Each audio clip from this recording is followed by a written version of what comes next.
અપરા વિદ્યા એટલે તમામ પ્રકારની એવી વિદ્યા કે જે દ્વારા વ્યક્તિ પોતાનું પરિવારનું અને સમાજનું ગુજરાન કરે. અને પરાવિદ્યા એટલે પોતાના આત્માનું શ્રેય કરે. સીવીએમને 80 વર્ષ પૂરા થયા. બીએપીએસ સ્વામિનારાયણ મંદિર આણંદને 25 વર્ષ પૂર્ણ થયા.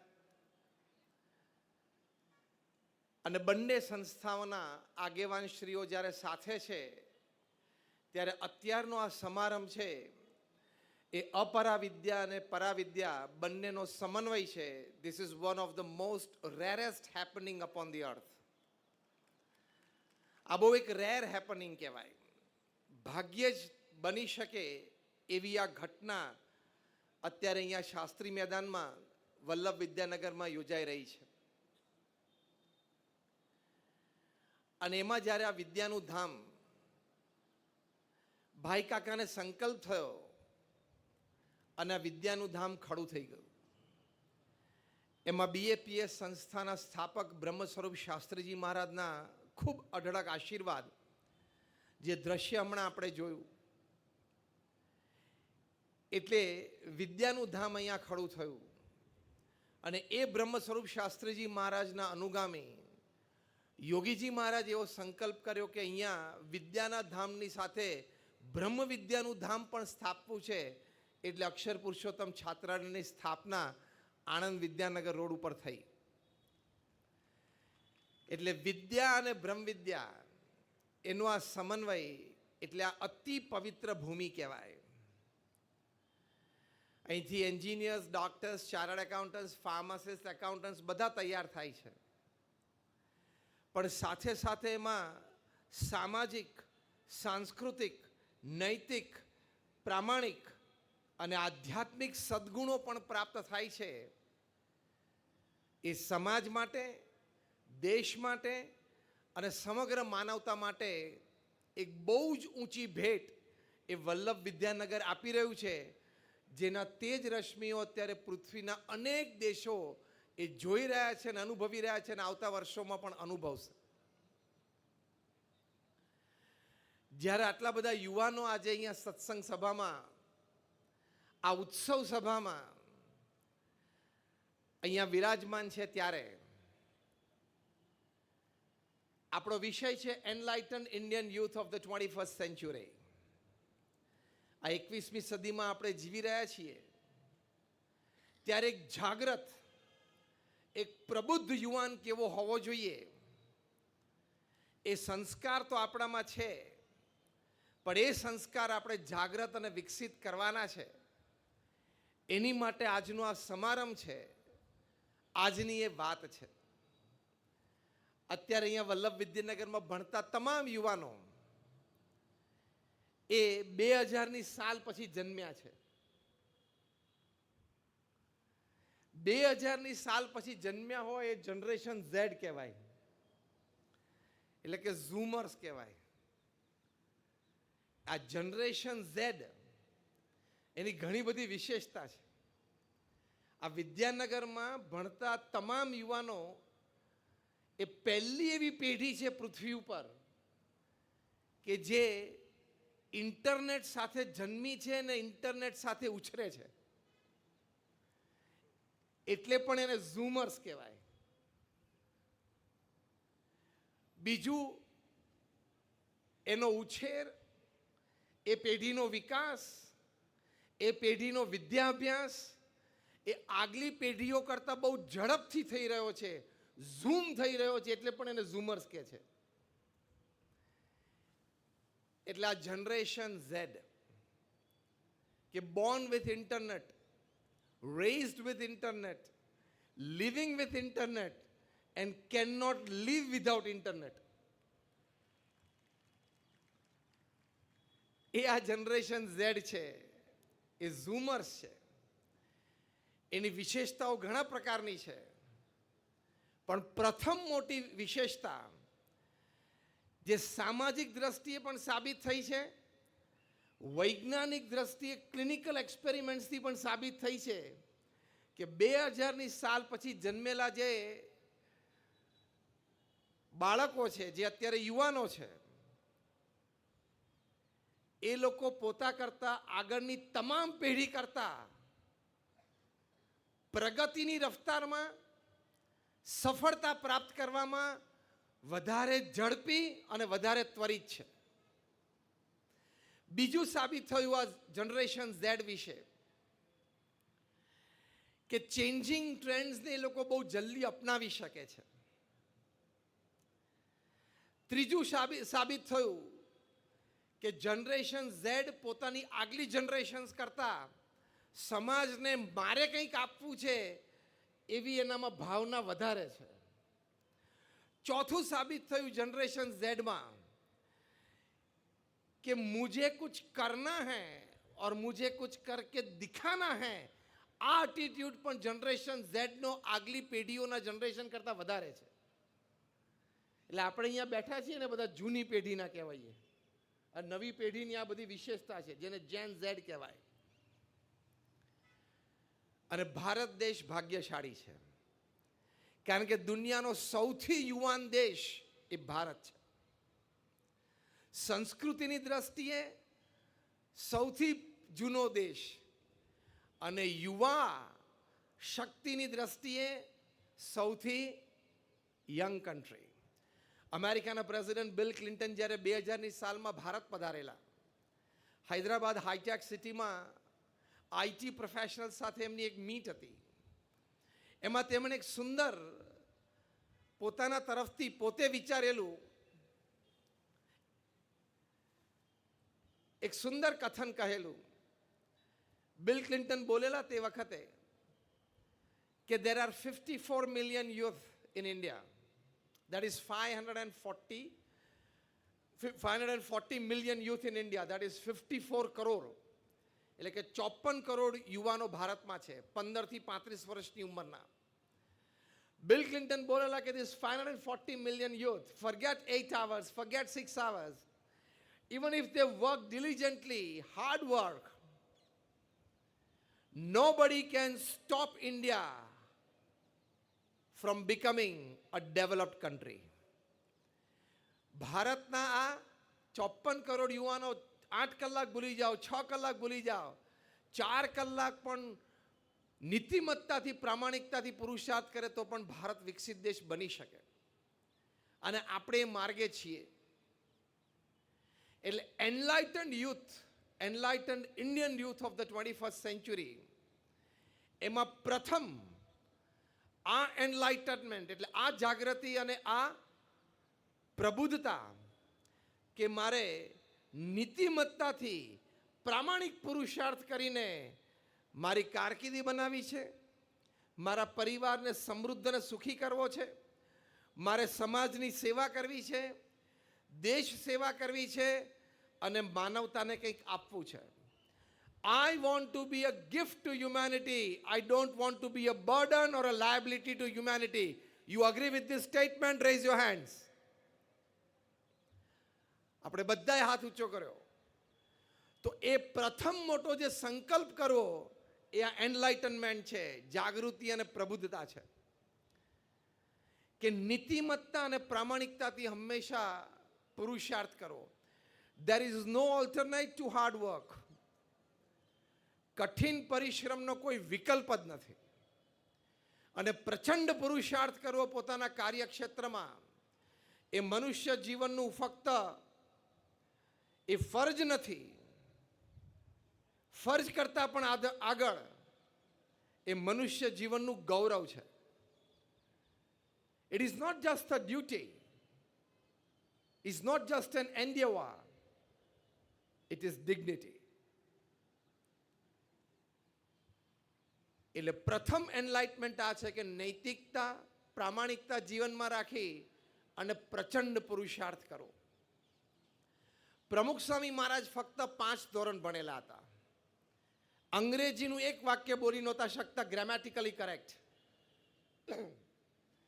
પણ પૂર્ણ પ્રામાણિકતા, પૂર્ણ નીતિમત્તા રાખી એમણે અને પ્રચંડ પુરુષાર્થ કર્યો.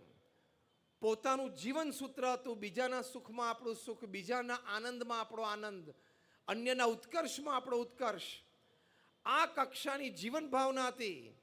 તો એમણે જે પૃથ્વી ઉપર કામ કરી બતાવ્યું એ આપણા બધા માટે ખૂબ પ્રેરણાદાયી છે. In a span of 45 years, હવે સાંભળજો, આ સ્ટેટિસ્ટિક્સ થોડું બોલું છું, જે આંકડા બોલીશ ને એ તમારી માટે ચોંકાવનારા છે. 45 વર્ષના ગાળામાં પ્રમુખ સ્વામી મહારાજે 1300 hospitals, hostels, schools, colleges, community centre, સંસ્કાર કેન્દ્ર, હરિમંદિર, મંદિર અને અક્ષરધામની ભેટ સમાજને આપી. અને એ 45 વર્ષ પણ એમના 51 થી 95 ના હતા. 51 વર્ષની ઉંમરે જ્યારે બહુધા રિટાયરમેન્ટનો વિચાર આપણને આવે ત્યારે પ્રમુખ સ્વામી મહારાજે પોતાની કારકિર્દી ચાલુ કરી. 1971માં જ્યારે ગુરુપદે આવ્યા ત્યારે 51 થી 95, એ 45 વર્ષમાં 1300 સંસ્થાઓ, એટલે દર 15મા દિવસે પ્રમુખ સ્વામી મહારાજે એક નવી સંસ્થાની ભેટ સમાજને આપી. Every 15th day. બેરન લેન્ડ હોય, કોઈ જમીન BAPS સંસ્થા ખરીદે અથવા તો ભેટમાં મળે, એ જમીન ઉપર શું કરવું, hospital, hostel, school, college, community centre, મંદિર, એ BAPS સંસ્થાના ટ્રસ્ટી બોર્ડમાં નક્કી થાય. BAPS એક NPO છે, નોન પ્રોફિટ ઓર્ગેનાઇઝેશન, એટલે ફંડ્સ ચેરિટી રૂપે સમાજમાંથી રેસ થાય. આર્કિટેક્ટ પ્લાન ડિઝાઇન કરે, પ્લાન્સ લોકલ ગવર્મેન્ટ બોડીઝમાં પાસ થાય, જમીન લોકલ ગવર્મેન્ટ બોડીઝમાં લીગલી ક્લિયર થાય, ટેન્ડર્સ ડિશ આઉટ થાય, ટેન્ડર પાસ આઉટ થાય, કોન્ટ્રાક્ટર નિમાય, ખાતવિધિ થાય, 2 માળ 5 માળનું બિલ્ડિંગ જોઈએ, બંધાઈ જાય. ત્યાં 2-5 અમારા સમર્પિત સ્વયંસેવકો BAPSની આઈડિયોલોજી પ્રમાણે સંસ્થા ચલાવે, નિમાઈ જાય. બીજા 5, 15, 25 પગારદાર વ્યક્તિઓ નિમાઈ જાય. એ સંસ્થાનો ઉદ્ઘાટન સમારોહ નક્કી થાય અને એ સંસ્થાને ઉદ્ઘાટિત કરીને સમાજની સેવામાં મૂકી દેવાની. આ મેં તમને જે આખી ઘટના કીધી કે બેરન લેન્ડ, જમીનથી માંડીને સંસ્થાને સમાજની સેવામાં મૂકી દેવી, એ ઘટના પ્રમુખ સ્વામી મહારાજે 45 વર્ષ સુધી દર 15મા દિવસે પૂરી કરી. હવે તમારા ઘરમાં વોશ બેસિનનો નળ લીક થતો હોય તો પ્લમ્બર કેટલા દિવસે આવે છે એ ચેક કરી લેજો, એટલે ખબર પડશે કે 15મા દિવસે સંસ્થા ઊભી કરવી એટલે શું. અને તમામ સંસ્થાઓ અત્યારે કાર્યરત છે. અને આ 1300 જમીન, અમે ત્યાં હૈદરાબાદ ગયેલા, ત્યાં ડેવલપર્સ મીટ હતી નેશનલી, એટલે બિલ્ડર્સ અને ડેવલપર્સ ભેગા થયા હતા આખા ભારતના. એમને એક મેં પ્રશ્ન પૂછ્યો, જે તમે પણ આણંદ વિદ્યાનગરના કોઈ મોટા બિલ્ડર ડેવલપરને ઓળખતા હોય ત્યારે પ્રશ્ન પૂછજો કે તમે તમારી આંખથી 1300 જમીનો જોઈ છે ખરી? આમ ફરવા નીકળ્યા ત્યારે ખેતરો જોયા હોય નહીં, પર્પઝફુલી ઇન્ટેન્શનથી કે આ જમીનની કંઈક તપાસ કરો, કંઈક અનુકૂળ આવે તો કંઈક કરીએ, એવા ઇન્ટેન્શનથી 1300 જમીન જોયો હોય, હજી સુધી કોઈ આંગળી ઊંચી નથી કરી. પ્રમુખ સ્વામી મહારાજે 1300 જમીન ઉપર 1300 પ્રોજેક્ટ પૂરા કર્યા. જીવનમાં નીતિમત્તા હોય, પ્રામાણિકતા હોય, પ્રચંડ પુરુષાર્થ હોય, તમે કઈ કક્ષાએ પહોંચી શકો છો. અને આ બધા પ્રોજેક્ટ રેસિડેન્શિયલ કમર્શિયલ નહોતા, બાંધીને વેચવાના નહોતા, ચેરિટી સંસ્થાઓ હતી. પ્રમુખ સ્વામી મહારાજની એવરેજ 15 દિવસે એક સંસ્થા. 2016ની સાલમાં એ સ્વધામ બધાર્યા પછી મહંત સ્વામીજી મહારાજ BAPS સંસ્થાના ગુરુપદે બિરાજ્યા. 2016 થી 2024, એટલે અત્યારે 25, છેલ્લા 8 વર્ષમાં મહંત સ્વામી મહારાજના નેતૃત્વના આશીર્વાદથી BAPS સંસ્થામાં અત્યારે પણ હું તમારી સાથે વાત કરી રહ્યો છું ત્યારે દર 8મા દિવસે એક નવું ઉદ્ઘાટન થાય છે. પ્રમુખ સ્વામી મહારાજની એવરેજ હતી 15 દિવસની, મહંત સ્વામી મહારાજની એવરેજ છે 8 દિવસની. કારણ કે પ્રમુખ સ્વામી મહારાજને ફાઉન્ડેશન પ્લેટફોર્મ તૈયાર કરીને પછી પરફોર્મન્સ આપવાનું હતું. મહંત સ્વામી મહારાજને ફાઉન્ડેશન અને પ્લેટફોર્મ તૈયાર મળ્યું, સીધું પરફોર્મન્સ ચાલુ કરી દીધું. અને મને દુનિયામાં એક વ્યક્તિ બતાવો, તમારામાંથી કોઈને નામ આવડતું હોય તો પ્રેમથી આંગળી ઊંચી કરજો, એક વ્યક્તિ બતાવો કે જેને 83 વર્ષે જાયન્ટ મલ્ટીનેશનલ કોર્પોરેશન, દુનિયાના 60 દેશોમાં વહીવટ વ્યવહાર હોય એની સંપૂર્ણ સીઈઓ તરીકે જવાબદારી સ્વીકારી હોય. બીએપીએસ સંસ્થાની તમામ જવાબદારીઓ મહંત સ્વામી મહારાજે 83 વર્ષની ઉંમરે સ્વીકારી. અને સ્વીકારે તો કોઈ, પણ પછી પરફોર્મન્સ આપવું એટલે you have to perform. When you are sitting on the chair you have to perform. સાંજ પડે કામ કાઢવું પડે. મહંત સ્વામી મહારાજે 8.5 વર્ષમાં 450 સંસ્થા ઊભી કરી. દર 8મા દિવસે એક સંસ્થા. અને હમણાં 10 દિવસ પહેલા તમે બધાએ દિલ્હી અક્ષરધામ જોયું હશે. Just raise your hands if you have been to Delhi Akshardham or Gandhinagar. બધા. ઓસ્ટ્રેલિયા દેશમાં મેલબર્ન શહેરમાં 140 એકર જમીન ઉપર મહંત સ્વામી મહારાજે અક્ષરધામનું ભૂમિપૂજન કર્યું અને આદેશ આપ્યો કે 3 વર્ષમાં આપણે અક્ષરધામ પૂરું કરવું છે અને આપણે પ્રતિષ્ઠા કરવી છે. એના 15 દિવસ પહેલા જોહાનસબર્ગમાં બીએપીએસ સ્વામિનારાયણ મંદિર શિખરબદ્ધ મંદિરમાં પ્રતિષ્ઠા કરી. ધ લાર્જેસ્ટ હિન્દુ મંદિર ઇન ધી સધર્ન હેમિસ્ફિયર. ઇક્વેટરથી નીચે લાર્જેસ્ટ હિન્દુ મંદિરની એ 15 દિવસે કરી. અને હવે 10 દિવસ પછી સિડનીમાં લગભગ 40 થી 50 એકર ઉપર 5000 માણસ બેસી શકે auditorium phase 1 of an Akshardham like project એનું ઇનોગ્રેશન કરશે એટ ધ એજ ઓફ 93. 93 વર્ષની ઉંમરે મહંત સ્વામી મહારાજ રોજ 80 થી 100 પત્રો ઇનકમિંગ લેટર્સના રિસ્પોન્સિબલ આન્સર આપે છે. રોજ 40 થી 60 વ્યક્તિઓને વ્યક્તિગત મળે છે. રોજ 2.5 થી 3 કલાક સંસ્થાકીય મિટિંગો ઇન પર્સન કે કોન્ફરન્સમાં વીસીમાં વિડીયો કોન્ફરન્સમાં બેસે છે. રોજ સાંજે 1 થી 1.5 કલાક આવી રીતે સત્સંગમાં બેસે છે. અને રોજ 35 થી 50 ઇનકમિંગ આઉટગોઈંગ કોલ્સ અટેન્ડ કરે છે. એટલે ખબર પડી આપણે ક્યાં સુધી કામ કરી શકીએ છીએ. નીતિમત્તા અને પ્રામાણિકતા પ્રમુખ સ્વામી મહારાજના જીવનમાં કેવી હતી?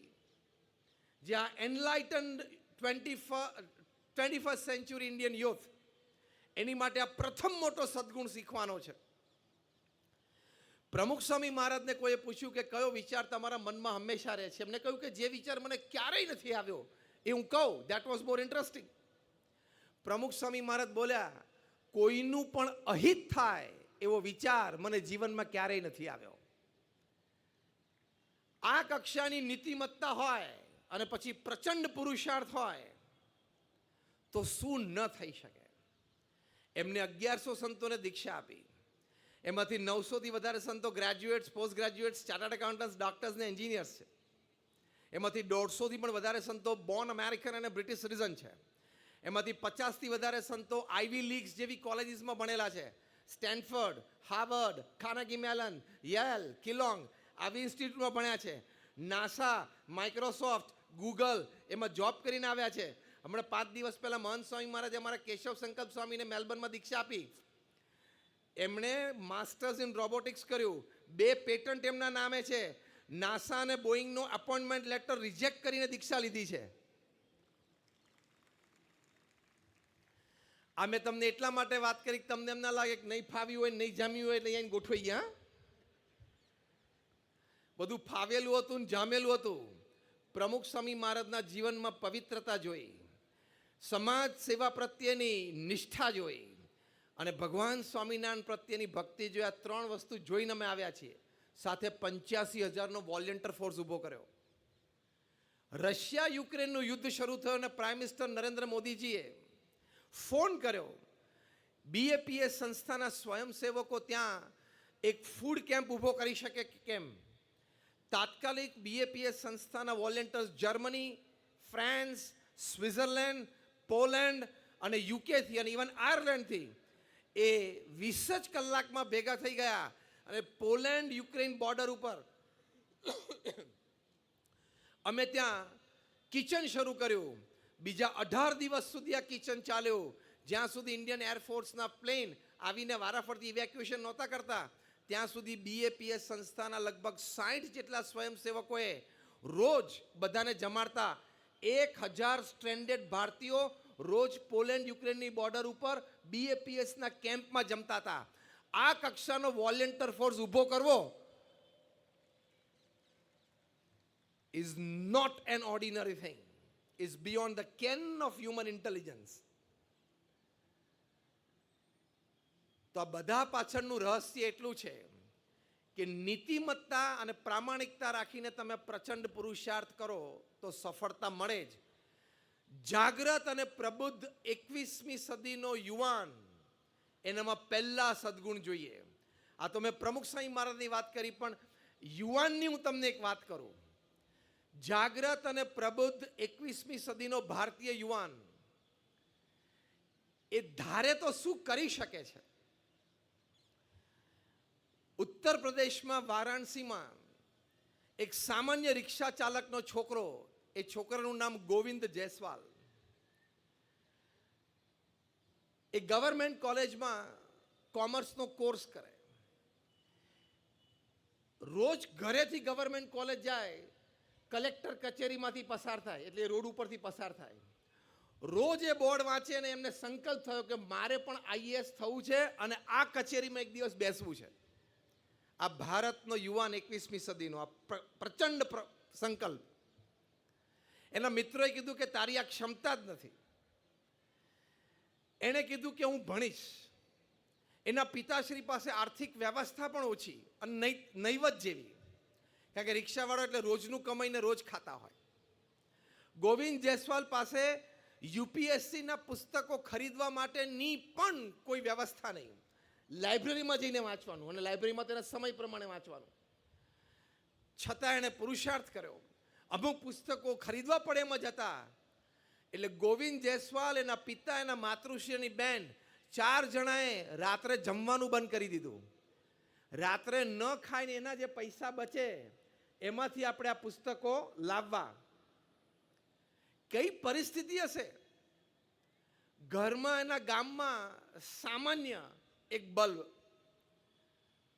અને ત્યાં એ જે વસાહતમાં રહેતો હતો આજુબાજુ ઘોંઘાટ એટલો, પણ એનો ધ્યેય સ્પષ્ટ હતો કે મારે પ્રચંડ પુરુષાર્થ કરવો છે, પ્રામાણિક પુરુષાર્થ કરવો છે. એ ગોવિંદ જયસ્વાલ એમણે યુપીએસસી અપિયર કરી અને ફર્સ્ટ ટ્રાયલમાં નેશનલ લેવલ ઉપર 48મા નંબરે એ આઈએએસ થયા. Enlightened Indian youth of the 21st century. જાગૃતિ આ સમાજમાં આવી છે. દરેક યુવા આની માટે કટિબદ્ધ છે. તમે બેંગ્લોરમાં જાઓ તો it is the startup capital of the world. Bharat તો છે જ સ્ટાર્ટઅપ કેપિટલ, પણ બેંગલુરુ તો દુનિયાની startup capital city of the world. ત્યાં આપણા યુવાનો પાસે જે વિચારો છે, આપણા યુવાનો પાસે જે શક્તિ છે, એનું જબરજસ્ત આદર્શ દર્શન થાય છે. અમે મળેલા એક કાર્યક્રમમાં એક 18 વર્ષના યુવાનને એવો વિચાર આવ્યો કે કોઈ પણ વ્યક્તિના કપડાં સિવાય તો એ કસ્ટમાઇઝ હોય ને, એના માપ પ્રમાણે કપડું સિવાય. તમારા ચશ્મા હોય, આંખના નંબર હોય તો એ પણ કસ્ટમાઇઝડ હોય કે તમારા આંખના નંબર પ્રમાણે તમારા ચશ્મા હોય. If clothes are customized, if specs are customized, why not footwears? આપણા બૂટ કસ્ટમાઇઝ નથી હોતા. 7 નંબર પછી સીધો 8 નંબર આવે ને 8 નંબર પછી સીધો 9 નંબર આવે. 8.5નો ને 9.25નું બૂટ મળે નહીં. આ હું લગભગ 8-10 વર્ષ પહેલાની વાત કરું છું. એને વિચાર આવ્યો કે કોકનો પગ 7.5નો હોય તો એ 7નું પહેરે તો ટાઈટ થાય, 8નું પહેરે તો ઢીલું પડે. એને રિસર્ચ કરી કે 7.5નું એનું ફૂટવેર હોય એટલે એનું ફૂટની સાઇઝ હોય ને, જો 7નું પહેરે તો કોન્સ્ટન્ટ પ્રેશર, એક્યુપ્રેશરના પોઈન્ટ્સ બધા નીચે ફૂટમાં છે. લાંબા ગાળે એને બેક પ્રોબ્લેમ ને નેક પ્રોબ્લેમ થઈ શકે છે.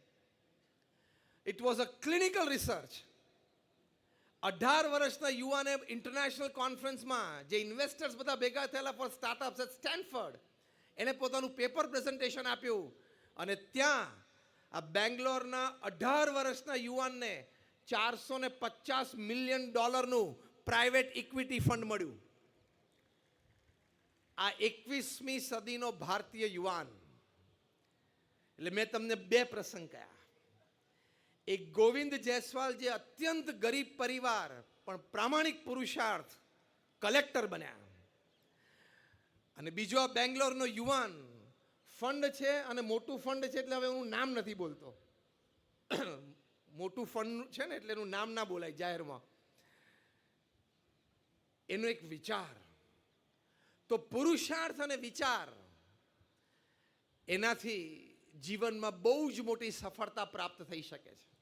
માટે ઘણા બધા યુવાનો અહીંયા બેઠા છે, હજારોની સંખ્યામાં તમે આજે આ CVMનો 80મો સ્થાપના દિવસ અને BAPS મંદિર આણંદનો આ રજત જયંતિ મહોત્સવ ઉપક્રમે આવ્યા છો, તો પહેલો નિર્ણય કરીને એ જજો કે હું જ્યાં પણ છું, જે પણ ક્ષેત્રમાં ભણું છું, મારો જે પણ એકેડેમિક કોર્સ છે, ત્યાં આઈ વોન્ટ ટુ એક્સેલ. વિદ્યાર્થીઓ બેઠા હોય બધા હાથ ઊંચા કરો, સ્ટુડન્ટ્સ બેઠા હોય હાથ ઊંચા કરજો. બરોબર છે, 90% તમે બધા સ્ટુડન્ટ્સ બેઠા છો. તો હજી એક વિદ્યાર્થીનો પ્રસંગ કહેવાનો સંકલ્પ થાય છે મને, કે વિદ્યાર્થીના હૃદયમાં ભાવના અને વિદ્યાર્થીના મનમાં વિચારો કેવા હોવા જોઈએ. 2018ની સાલમાં કર્ણાટકા સ્ટેટ બોર્ડનું રિઝલ્ટ આવ્યું 10મા ધોરણનું. એમાં સમગ્ર રાજ્યમાં 6.5 લાખ વિદ્યાર્થીઓ 10મા ધોરણમાં, એમાં પહેલો નંબર આવ્યો મોહમ્મદ કૈફ. 625માંથી 624 માર્ક, 625માંથી 624 માર્ક. 5 પેપર 100 માર્કના હતા અને એક પેપર કોઈ 125 માર્કનું હતું. 624 out of 625. Students tell me, this is great. હા કે ના? વિદ્યાર્થીઓ બેઠા છે, બોલો 625માંથી 624 કેવું કહેવાય? હાથ તો ઊંચો કરો એટલે ખબર પડે. Isn't it great? મોહમ્મદ કૈફે માર્કશીટ ન લીધી, રિજેક્ટ કરી માર્કશીટ, કે if there is my name on the marksheet Mohammad Kaif, it must be 625 out of 625, otherwise I don't accept. મારું નામ જો માર્કશીટ ઉપર હોય ને તો પછી એ 625માંથી 625 જ હોય, બાકી હું માર્કશીટ હાથને અડું જ નહીં.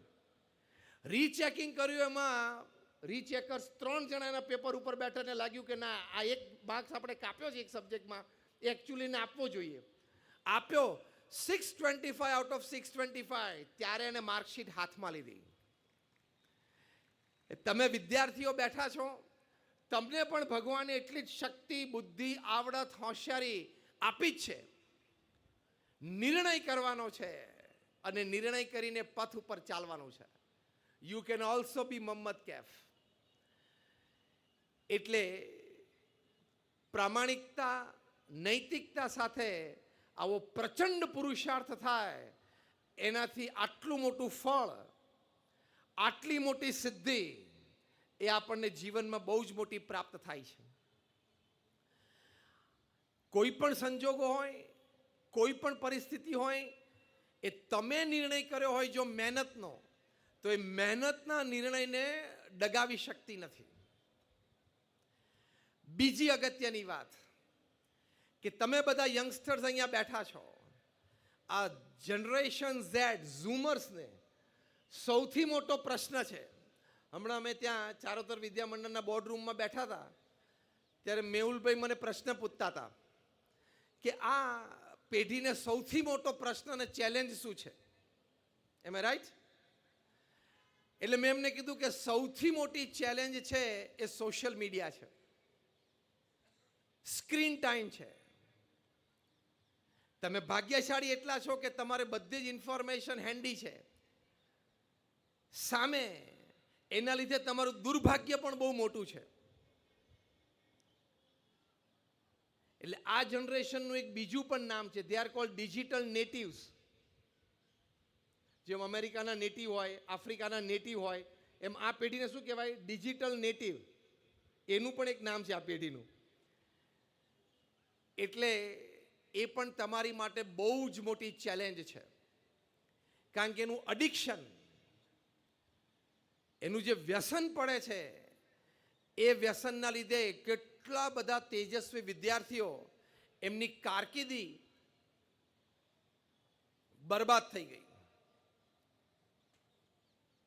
જે મોટા વૈજ્ઞાનિક બનવાના હતા, રમતવીર બનવાના હતા, એન્જિનિયર, ડોક્ટર બનવાના હતા, પણ because of over exposure to social media, because of overexposure to screen time, they have lost the game of life.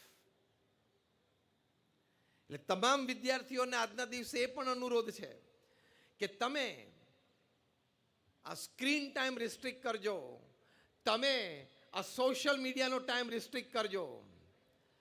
આજના ટીનેજર્સ અને યંગસ્ટર્સને ડિજિટલ ડિઝીઝીસ થાય છે, ખબર તમને? આગલી પેઢીને આપણે બધાને ફિઝિકલ અને મેન્ટલ ડિઝીઝીસ હતા, હવે ડિજિટલ ડિઝીઝીસ આવે છે, ડિજિટલ રોગ. એમાં પહેલો રોગ છે આજની પેઢીને છે ને ફબિંગ નામનો રોગ છે, ફોન પ્લસ સ્નબિંગ.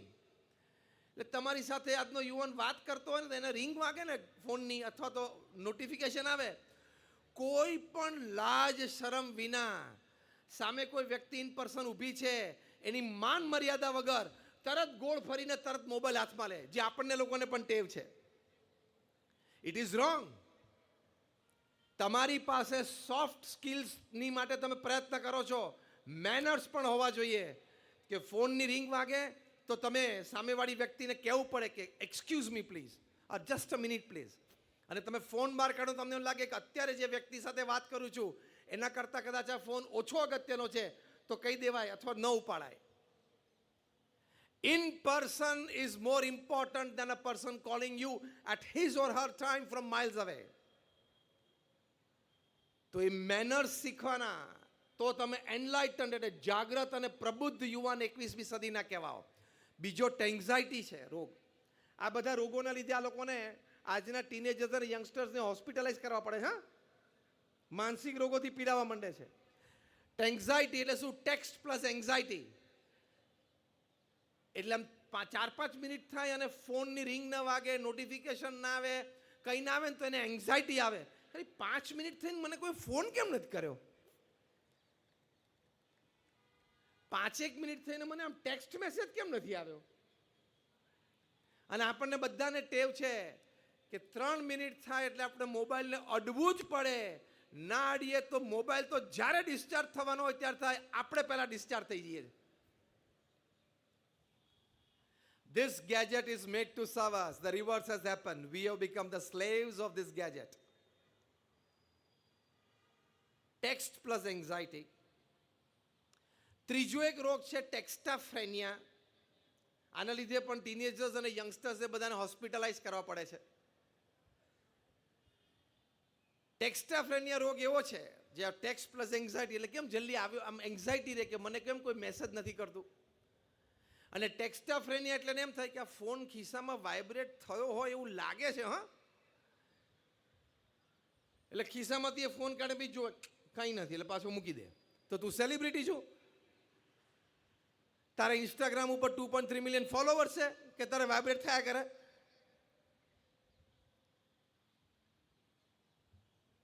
એટલે ટેક્સ્ટાફ્રેનિયા. બીજો મોટો રોગ FOMO, fear of missing out, FOMO. તમારા 5 મિત્રો ભેગા થાય જોઈન્ટ ઉપર અને તમારા 5 મિત્રોએ ભેગા થઈને આઈસ્ક્રીમ ખાધો અને એ લોકો ફેસબુક ઉપર પોસ્ટ કરે અને તમે જુઓ અને તમને એમ થાય આ લોકોએ મને ના બોલાયો, હું રહી ગયો. અને આમાં પેલો રેડ ટી શર્ટ વાળો છે ને એ જ કાંઈ મને નથી બોલાવતો. એના લીધે એને ટેન્શન આવે. એટલે એની સામે તો મુવમેન્ટ ઉપડી છે, ફોમોની સામે જોમો movement, JOMO, જોમો, Joy of missing out. તમે લોકોએ 5 જણાએ ભેગા થઈને આઈસ્ક્રીમ ખાધો અને ફોટો પોસ્ટ કર્યો ને, મેં પણ ઘરે પપ્પા મમ્મી સાથે બેસીને ખીચડી ખાધી, જો એના ફોટોગ્રાફ. તમારે બધા યુવાનોએ ફોમોની સામે જોમો મુવમેન્ટ ચલાવવાની કે પપ્પા મમ્મી સાથે બેસીને મેં પણ ભાખરીને ખીચડી ખાધી અને જો આ ફોટોગ્રાફ હું વોલ ઉપર મૂકું છું. Don't get bog down. કારણ કે આ સોશિયલ મીડિયાથી તમને રાતોરાત પ્રસિદ્ધ થવાનું મન થઈ જાય, રાતોરાત તમારી ગણના સમાજમાં થઈ જાય એવું તમને મન થઈ જાય. મૂછ ના ફૂટી હોય ને એ બધાને સોશિયલ ઇન્ફ્લુએન્સર થવું છે. એ બધાને યુટ્યુબની ચેનલો ચલાવવી છે. હવે તારા અનુભવ શું છે? તું હજી ગઈકાલે તો ચડ્ડી ઉપરથી પેન્ટ ઉપર આવ્યો અને તારે સોશિયલ મીડિયા ઇન્ફ્લુએન્સર થવું છે? તારે યુટ્યુબની પોતાની ચેનલ ચલાવવી છે? નાખી દેવા જેવા લોકો ઇન્સ્ટાગ્રામ ચલાવે ને એમાં ટ્વીટ કરે. What nonsense. યાદ રાખજો, આપણા માનનીય પ્રધાનમંત્રી શ્રી નરેન્દ્રભાઈ મોદીએ આ વાતની જાગૃતિ એક સુંદર વિચારમાં આપી છે. એમણે કહ્યું કે કોકને તમે સોશિયલ મીડિયા ઉપર ફોલો કરો છો, એની પાછળ જેટલો ટાઈમ તમે વ્યતીત કરો છો એટલો ટાઈમ તમે તમારા જીવન માટે વાપરો તો તમે પણ એવા થઈ શકો.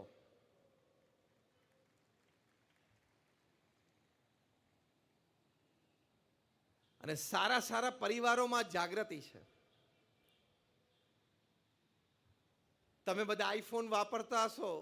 જેણે આઈફોન દુનિયાને આપ્યો, સ્ટીવ જોબ્સ, 56 વર્ષની ઉંમરે એમનું કેન્સરથી મૃત્યુ થયું. એમનું જીવન ચરિત્ર એમના મિત્ર નિક બિલ્ટન અને વોલ્ટર આઇઝેક્સને લખ્યું છે. એ મેં કોરોના કાળ દરમિયાન એમનું એ જીવન ચરિત્ર વાંચ્યું. એમણે લખ્યું છે કે જ્યારે આઈપેડ આવ્યું એના થોડા જ દિવસ પછી સ્ટીવ જોબ્સ એમના મિત્રને, એક નાનપણના મિત્ર, કેઝ્યુઅલી જસ્ટ રાત્રે ડિનર ઉપર ઘરે બોલાવ્યા. બંને ફેમિલી સાથે બેઠા હતા.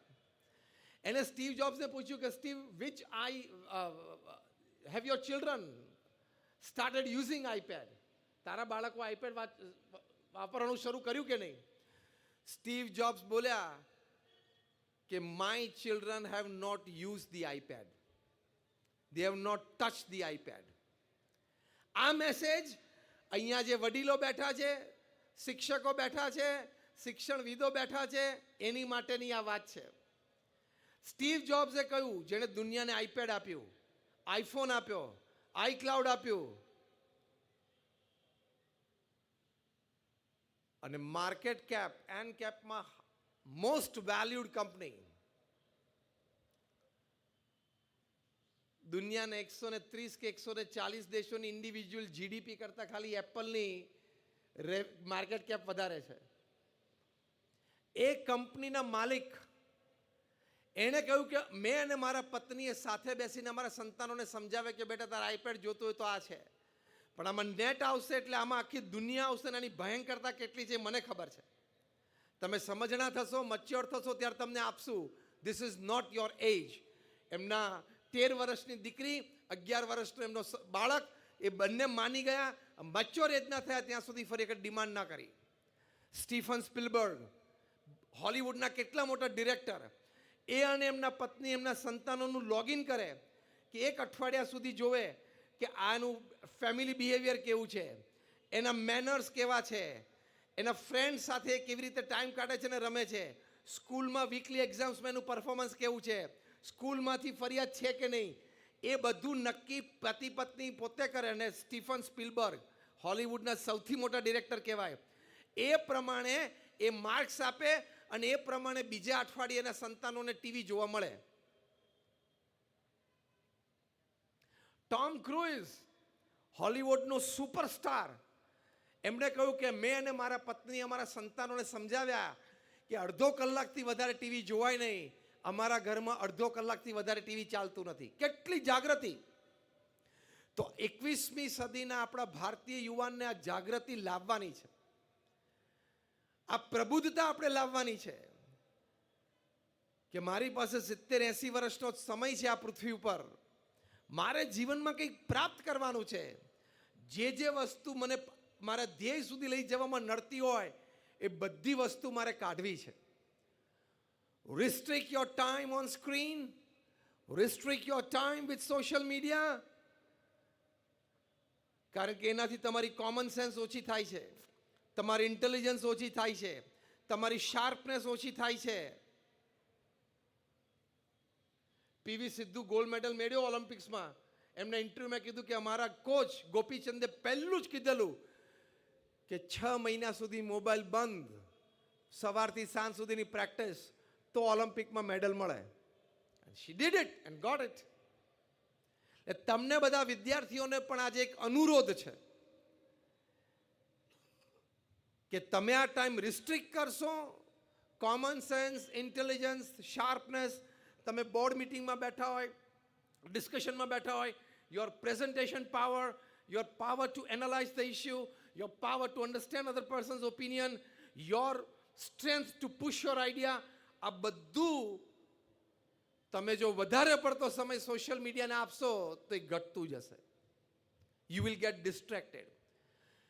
દિલ્હીમાં 2 સગા ભાઈઓ ટ્વિન્સ 19 વર્ષની ઉંમર એટલા બધા ફેસબુક ઉપર એડિક્ટ થઈ ગયેલા. ફેસબુકની વાત આવી એટલે વચ્ચે એક વાત કરી દઉં. મુંબઈમાં એક જાયન્ટ મલ્ટીનેશનલ કોર્પોરેટના એક વેરી સિનિયર એક્ઝિક્યુટિવ,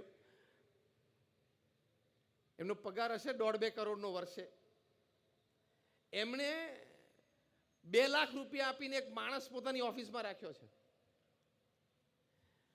એને કાનમાં ઇયરબડ્સ પહેરી રાખવાના, એટલે જે વાત કરતો હોય ઓફિસની ચર્ચા થતી હોય ના સંભળાય. પણ એ 2 લાખનો પગારદાર છે એની માટે કે હું જો ઓફિસ આવર્સમાં ફેસબુક ખોલું ને તો તારે મને લાફો મારવાનો, લાફા મારવાના 2 લાખ રૂપિયા. એટલા બધા એડિક્ટ થઈ ગયેલા. અને વર્લ્ડ હેલ્થ ઓર્ગેનાઇઝેશન WHO એ જાહેર કર્યું છે કે if you open your Facebook or any social media more than 5 times in a day, you are suffering from a mental illness. તમે માનસિક રોગથી પીડાવશો જો 5 થી વધારે વાર તમે મીડિયા ઓપન કર્યું તો. આ બંને જણાને ફેસબુકનું એડિક્શન એવું કે ફેસબુક ચાલુ હોય તો જ ખાવાનું ગળે ઉતરે, તો જ પચે અને તો જ ટોયલેટ જઈ શકે. લોકોને તમાકુનું હોય છે ને આવું બધું, એવું આને થઈ ગયેલું. તે રામ મનોહર લોહિયા હોસ્પિટલમાં બંનેને દિલ્હીમાં લઈ આવ્યા એમ્બ્યુલન્સમાં, ત્યારે પણ ફેસબુક એના સ્ક્રીન ઉપર લેપટોપ ઉપર ચાલુ રાખવું પડેલું. તો ત્યાં તો ગાંડા થઈ જાય 2 જણા. આપણે આપણા વડીલોને ખાસ કહેવાનું કે તમારા સંતાનોને આ માટે તમે જાગૃત કરજો. આ એક એનલાઇટનમેન્ટ છે જે આપણે આજનો વિષય છે. આ એક જાગૃતિ છે, આ એક પ્રબુદ્ધતા છે જેની માટે આપણે સૌએ ચોક્કસપણે ખૂબ પ્રયત્નશીલ રહેવું જોઈએ. ત્રીજી અગત્યની વાત એનલાઇટનમેન્ટમાં કે give equal importance to your work and to your family. કામ અને પરિવારને સરખો ન્યાય, સરખો સમય આપણે આપવો જ જોઈએ. એ સિદ્ધાંતમાં માનતા હોય આંગળી ઊંચી કરો.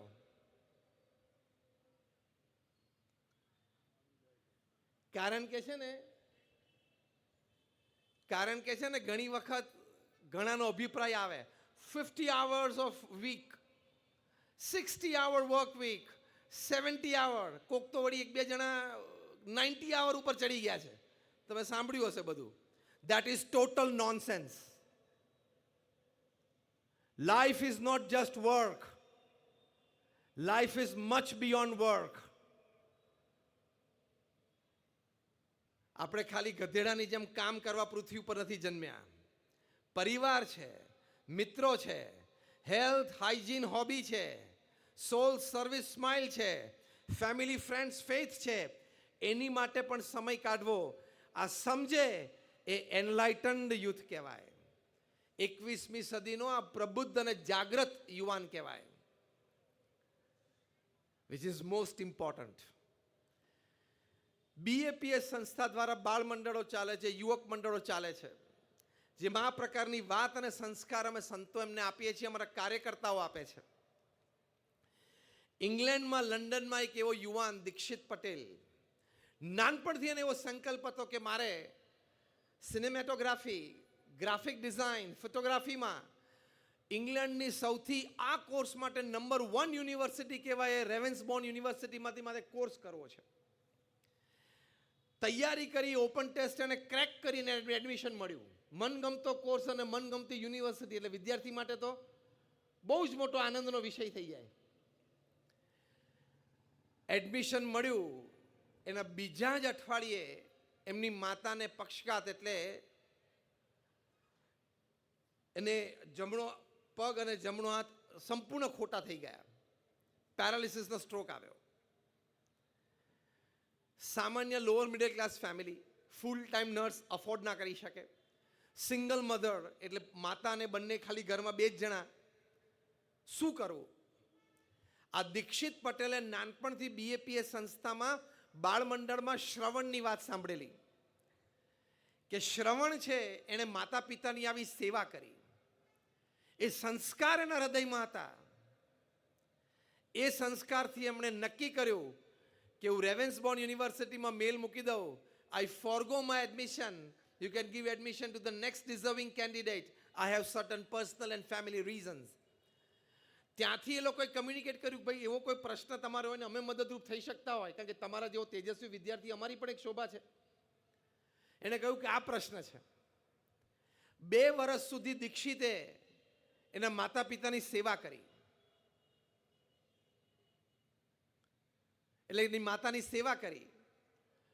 2 વર્ષમાં એ ફિઝિયોથેરાપી પણ શીખ્યો અને માતાની સેવા કરી, કારણ કે ફિઝિયોથેરાપિસ્ટ પણ એ અફોર્ડ ના કરી શકે. એમની માતાને 60-70-80% જેવું સારું થયું, પોતાની ક્રિયા કરતા થઈ શક્યા. ફરી વખત એમને ટેસ્ટ આપી, આ વખતે ઈસ્ટ લંડન યુનિવર્સિટીમાં એમને એડમિશન મળ્યું અને ત્યાંથી પોતાનો કોર્સ પૂરો કર્યો.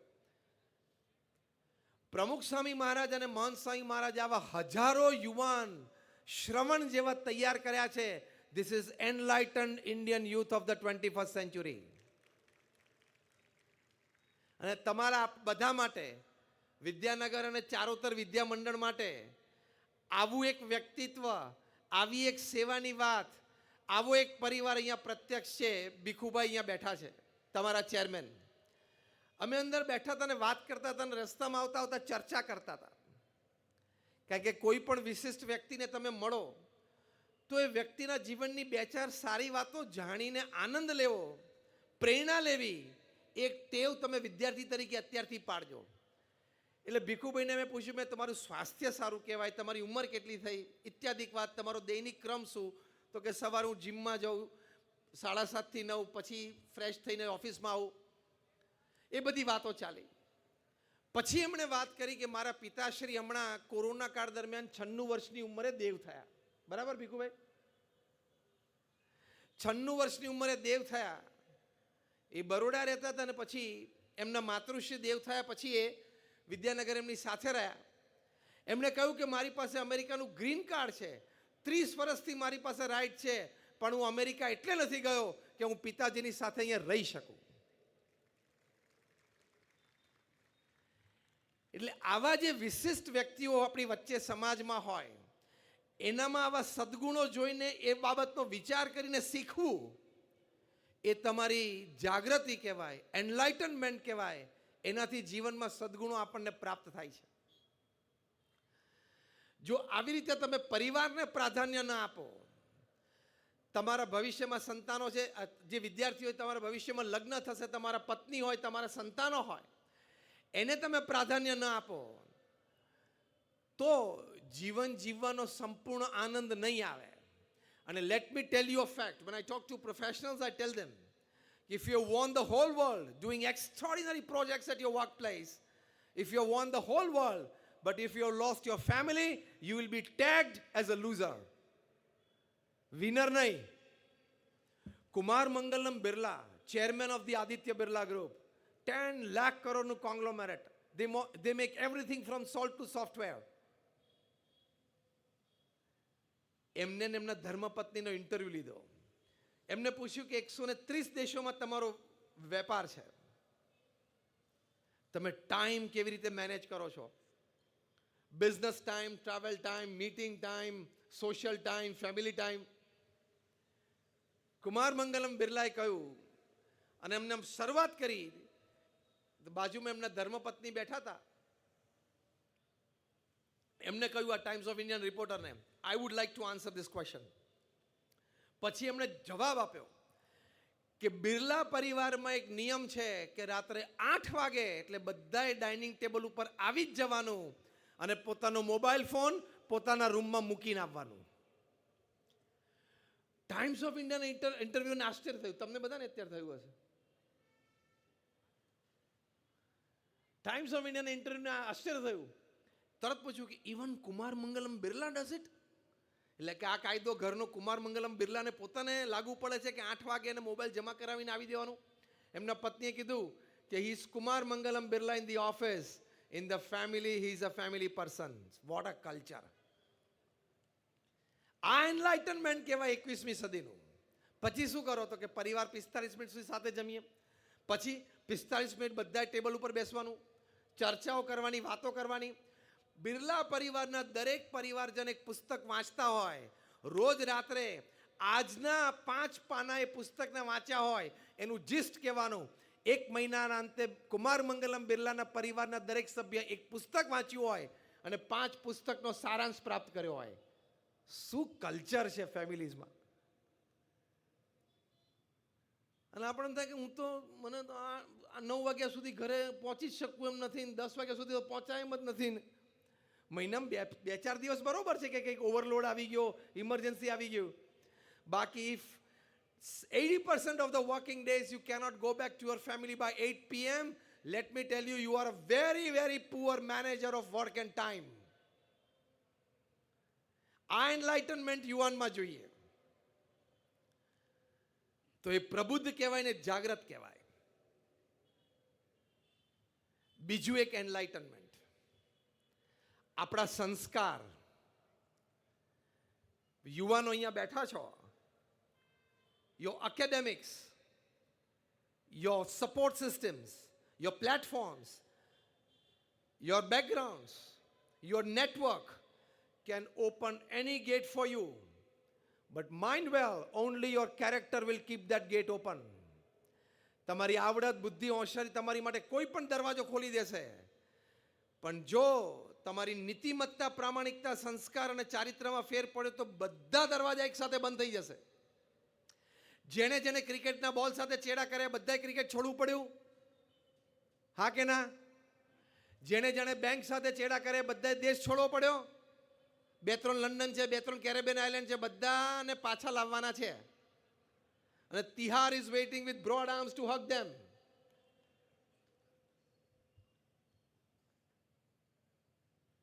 એટલે સંસ્કાર આપણા એ છે. દૈનિક ક્રમમાં પણ સંસ્કાર ભગવાન સ્વામિનારાયણે શિક્ષાપત્રીમાં વર્ણવ્યા છે. ગુરુહરિ મહંત સ્વામી મહારાજે સત્સંગ દીક્ષા ગ્રંથમાં પણ દૈનિક ક્રમના સંસ્કાર વર્ણવ્યા છે. માતા પિતાને પગે લાગવું, ઘરમાં ઘર મંદિરમાં માળા પૂજા કરવી, કામ નીતિમત્તાથી કરવું, વિદ્યાર્થી હોય તો ચોરી ન કરવી, અન્યને મદદરૂપ થઈ શકાય એટલું મદદરૂપ થવું, ભગવાન પ્રત્યેની શ્રદ્ધા અને ભક્તિ દ્રઢ કરવા, આ બધા આપણા સંસ્કારો છે. એ સંસ્કાર હશે તો તમારી એકેડેમિક ક્વોલિફિકેશન શોભશે, એ સંસ્કાર હશે તો તમારું કાર્ય શોભશે. અને સંસ્કાર નહીં હોય તો ગમે તેવી પરિસ્થિતિ, સંજોગો તમે જીવનમાં સિદ્ધિની પ્રાપ્ત કરી હશે, you can become zero from hero within seconds. વિદ્યાર્થીઓ બેઠા છે ને યુવાનો, એટલે આપણે ક્રિકેટનો પ્રસંગ કહીએ. 2018ની સાલમાં સાઉથ આફ્રિકાની ટીમ ઓસ્ટ્રેલિયા ગયેલી. ફૂલ ટેસ્ટ સિરીઝ હતી. ચોથી ટેસ્ટ કેપટાઉનમાં ચાલતી હતી, ચોથો દિવસ હતો, ટી ટાઈમ.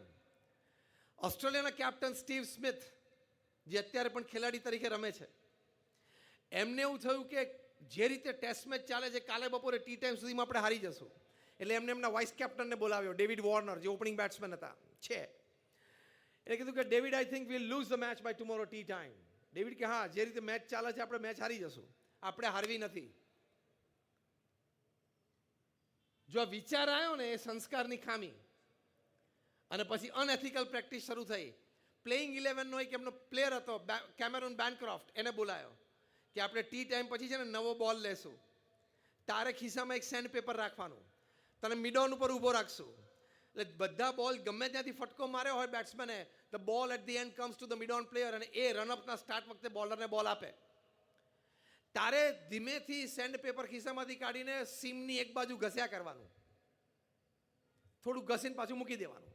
નોર્મલી ટ્રાઉઝર સાથે બોલ ઘસતા હોય ત્યારે પેલું સેન્ડ પેપર સાથે ઘસવાનું. એટલે 8-10 ઓવર થશે ને એટલે બોલ છે ને એના સીમની એક બાજુ ડલ ને રફ, એક બાજુ શાઇનિંગ એન્ડ પોલિશ્ડ, એટલે રિવર્સ સ્વિંગ ચાલુ થઈ જશે. અને એવું થયું. અને ઓસ્ટ્રેલિયન ક્વિકીઝ બધા 85, 88, 90 માઇલ્સ પર આવર ડિલિવરીઝ નાખતા હોય અને એને રિવર્સ સ્વિંગ નવા બોલમાં મળવા માંડે એટલે એ તો બેટ્સમેન માટે બ્રહ્મોસ મિસાલ થઈ જાય. સાઉથ આફ્રિકાની વિકેટ પડવા માંડી. બધાને આશ્ચર્ય થયું કે આટલી ઝડપી વિકેટો પડવા માંડી ટી ટાઈમ પછી. એમાં એક વખત કેમેરુન બેનક્રોફ્ટે ખિસ્સામાંથી સેન્ડ પેપર લાવીને આમ ખાનગીમાં આમ ઘસતો હતો, સીસીટીવી કેમેરાએ પકડ્યું. વિડીયો ટીમ જે બેઠી હતી એને કહ્યું કે he is rubbing something against, this is unethical. 2-3 વખત રિપ્લે કર્યું, ખબર પડી કે એની પાસે કંઈક છે ખિસ્સામાં, ઘસે છે બોલ સાથે. તરત મેચ રેફરીને બોલાવ્યા, એણે જોયું કે હા કંઈક અનએથિકલ છે. મેચ રેફરી પાસે પાવર્સ છે, એ દોડ્યા ગ્રાઉન્ડ ઉપર અને ગ્રાઉન્ડ ઉપર પ્લે ઊભો રાખ્યો. કેમેરુન બેનક્રોફ્ટને કીધું કમ આઉટ, અને આવ્યો બહાર. અને પછી વિડીયો કેમેરા ચાલુ હતા. ખિસ્સામાં શું છે? આપણને નાનપણથી ટેવ છે ને, રંગે હાથે પકડાયેલા તરત મને ખબર નથી, હું નહોતો. એટલે આણે એવું કહ્યું, મને ખબર નથી, હું નહોતો. Something is in your pocket, bring it out. પછી એને તો કાઢ્યું, એને એની વિડીયો દેખાડવા માંગ્યા, શું ઘસતો હતો? એટલે કીધું કે આ મારી પાસે સેન્ડ પેપર છે. ગભરાઈ ગયો એટલે બોલ્યો કે મેં આ સેન્ડ પેપર ઘસ્યું, પણ મારા કેપ્ટન સ્ટીવ સ્મિથે કીધું ને એટલે મેં ઘસ્યું. મેચ રેફરી પાસે ગ્રાઉન્ડ ઉપર ગયા, કોલ સ્ટીવ સ્મિથ આઉટ. એને ઇન્ટરોગેશન થયું, એને કન્ફેસ કર્યું, એ ગભરાઈ ગયો. સ્ટીવ સ્મિથ કહે કે મેં આઈડિયા કન્સીવ કરેલો, પણ એકચ્યુઅલી એક્ઝિક્યુટિવ ડેવિડ વોર્નરે કર્યો છે. Call David Warner out. પેવેલિયનમાં બધા સ્પેક્ટેટર્સને વિચાર આવે કે 10-10 મિનિટે પ્લે બંધ થાય છે, એક પ્લેયર બહાર જાય છે, પાછો આવતો નથી, છે શું? ઓસ્ટ્રેલિયન ક્રિકેટ બોર્ડને ફોન કર્યો, ભાઈ આવો, તમારા 3 ખેલાડીઓ ખેલ કર્યો છે.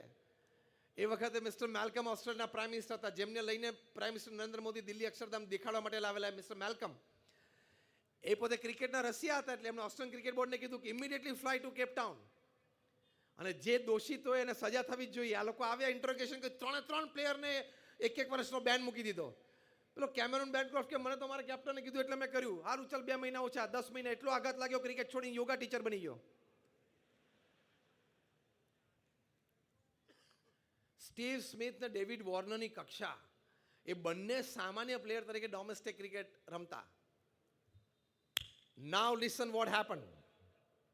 6 મહિના પછી સ્ટીવ સ્મિથને પ્રાઇમ ટાઈમ ઓસ્ટ્રેલિયન ટીવી ઉપર પ્રાઇમ શોમાં એમને લાઈવ આવવાનું કહ્યું. એ આવ્યા, આખું ઓસ્ટ્રેલિયા એમને લાઈવ જોતું હતું. પહેલો જ પ્રશ્ન પૂછ્યો, why did you do this?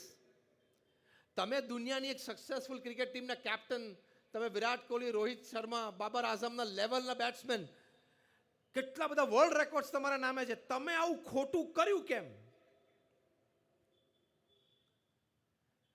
Steve Smith had nothing but tears in his eyes. First of all, he begged pardon to the people of Australia, but what he said second is an eye opener for all of us. એ આ જાગૃતિ, એ આ પ્રબુદ્ધતા 21મી સદીના ભારતીય યુવાનમાં આવે, એની માટેની આ શીખ છે. Steve Smith બોલ્યા કે there is a culture in our organization. અમારી સંસ્થા એટલે કે ઓસ્ટ્રેલિયન ક્રિકેટ બોર્ડમાં એક કલ્ચર ઊભું થયું છે. કોઈ પણ કંપનીમાં, કોઈ પણ ઓર્ગેનાઇઝેશનમાં આવું કલ્ચર ઊભું થાય ને એટલે એની પડતી શરૂ થાય. શું કીધું? સ્ટીવ સ્મિથ બોલ્યા, the culture in the organisation is win at any cost. ગમે તે ભોગે જીતવાનું. તમે તમારી કંપનીમાં પ્રવર્તાવો કે ગમે તે ભોગે આ ટેન્ડર પાસ થવું જોઈએ, ગમે તે ભોગે આ બિઝનેસ આપણને જ મળવો જોઈએ. એ જે ગમે તે ભોગે આગળ લાગે ને એમાં અનીતિ આવે, એ સંસ્કાર રહિતની વાત થાય અને પડતીની શરૂઆત થાય. એટલે પ્રમુખ સ્વામી મહારાજ એમના હૃદયનું એક અમૃત, especially I am talking for professionals, which is very important for you all. Pramukh Swami મહારાજનું એક હૃદય અમૃત, જેને 1300 સંસ્થાઓ બાંધી, BAPS સંસ્થા વિશ્વ પ્રસિદ્ધ કરી, વિશ્વ વિખ્યાત કરી, જેમને British parliament, Canadian parliament, Kenyan parliament standing ovation સાથે સન્માન કર્યું. Tens of key to the cities મળી, દેશ પરદેશમાં આટલા ભવ્ય સન્માનો થયા એમના. એમનું હૃદય અમૃત, શબ્દશ અક્ષરશ હું કહું છું. પ્રમુખ સ્વામી મહારાજ કહેતા કે નિયમ ધર્મના ભોગે કોઈ દિવસ કોઈ પ્રવૃત્તિ કરવી નહીં.